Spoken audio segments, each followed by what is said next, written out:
It's now time to take a quick look at today's business headlines. And for help with that, we're going to welcome in accounting professor at Montclair State University, Dan Geltrude. Good morning, Dan. Morning, Alex. All right, let's start with the markets, which opened the week down. Now, this morning, futures are also down ahead of the opening bell. So, Dan, do you think Wall Street has bottomed out yet, or do you see more volatility in the weeks ahead?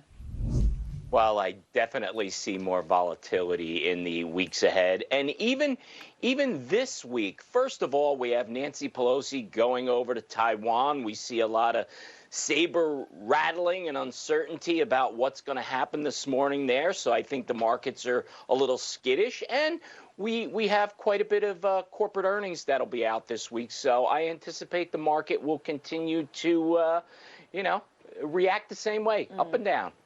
Yep. Americans are trying to obviously make ends meet as the U.S. technically enters a recession. Meanwhile, Senator Joe Manchin and the White House are both disputing data that the $700 billion climate change and tax package he spearheaded would raise taxes on the middle class. So, Dan, can you sort all of this out for us?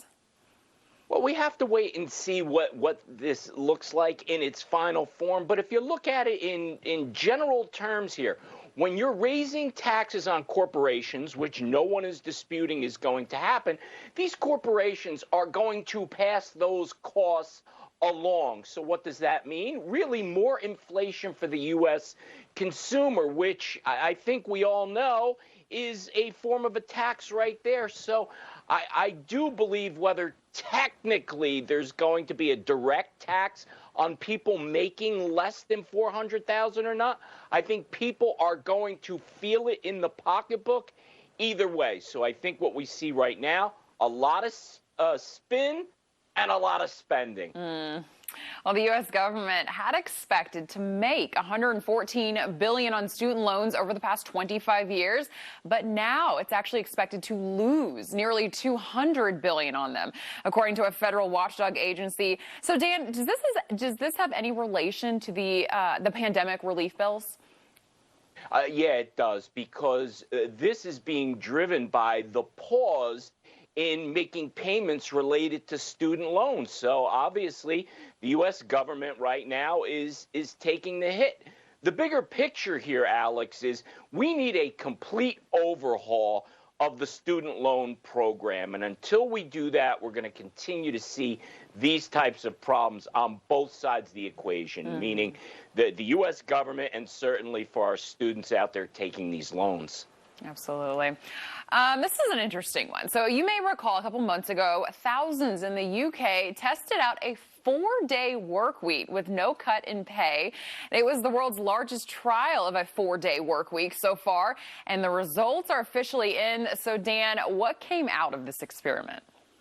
Well, when we look at what's going on here, it becomes a question of productivity. Now, the longest study that had been done by this was done in Iceland, going back a few years, over a 4 or 5 year period. And what they found is that there was no drop in productivity over that 4-year period. So now, obviously, we know employees love it, the workers love it.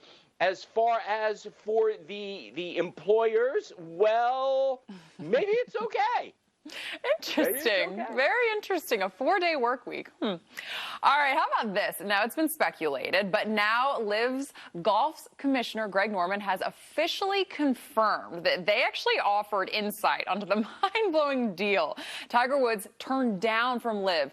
So, Dan, break this one down for us. I'm hearing it's between $700 and $800 million that Woods turned down. Yes, those are the reports. And look, here's the thing.